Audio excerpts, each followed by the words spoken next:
أعوذ بالله من الشيطان الرجيم. بسم الله الرحمن الرحيم. إذا وقعت الواقعة ليس لوقعتها كاذبة خافضة رافعة إذا رجت الأرض رجا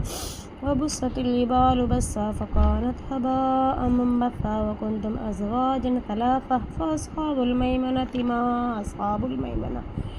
وأصحاب المشأمة ما أصحاب المشأمة والسابقون السابقون أولئك المقربون في جنات النعيم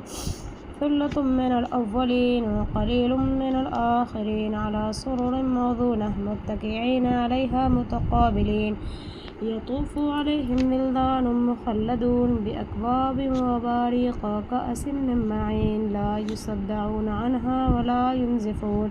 وفاكهة مما يتخيرون ولحم طير مما يشتهون وحور عين كأمثال اللؤلؤ المكنون جزاء بما كانوا يعملون لا يسمعون فيها لغوا ولا تأثيما إلا قيلا سلاما سلاما وأصحاب اليمين ما أصحاب اليمين في سدر مخضود وطلح منضود وظل ممدود وماء مسكوب وفاكهة كثيرة لا مقطوعة ولا ممنوعة وفرش مرفوعة إنا أنشأناهن إنشاء فجعلناهن أبكارا عربا أترابا لأصحاب اليمين ثلة من الأولين وثلة من الآخرين وأصحاب الشمال ما أصحاب الشمال في سموم وحميم وظل من يحموم لا بارد ولا كريم إنهم كانوا قبل ذلك مترفين وكانوا يصرون على الحنث العظيم وكانوا يقولون أإذا متنا كنا ترابا وعظاما أإنا لمبعوثون أو آباؤنا الأولون قل إن الأولين والآخرين لمجموعون إلى ميقات يوم معلوم ثم إنكم أيها الضالون المكذبون لآكلون من شجر من زقوم فمالئون منها البطون فشاربون عليه من الحميم فشاربون شرب الهيم هذا نزلهم يوم الدين نحن خلقناكم فلولا تصدقون أفرأيتم ما تمنون أأنتم تخلقونه أم نحن الخالقون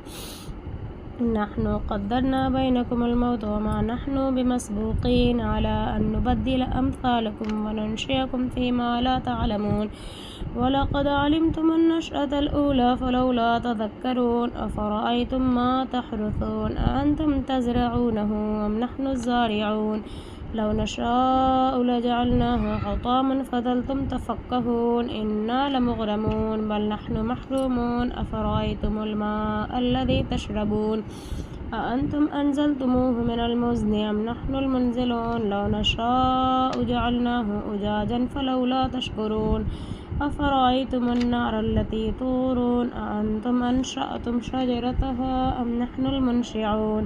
نحن جعلناها تذكرة ومتاعا للمقوين فسبح باسم ربك العظيم فلا أقسم بمواقع النجوم وإنه لقسم لو تعلمون عظيم إنه لقرآن كريم في كتاب مكنون لا يمسه إلا المطهرون تنزيل من رب العالمين أفبهذا الحديث أنتم مدهنون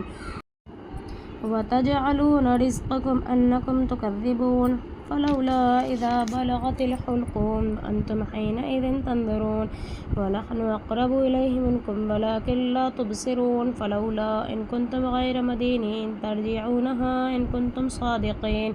فأما إن كان من المقربين فروح وريحان وجنة نعيم وأما إن كان من أصحاب اليمين فسلام لك من أصحاب اليمين وأما إن كان من المكذبين الضالين فنزل من حميم وتصلية جحيم إن هذا له حق اليقين فسبح باسم ربك العظيم.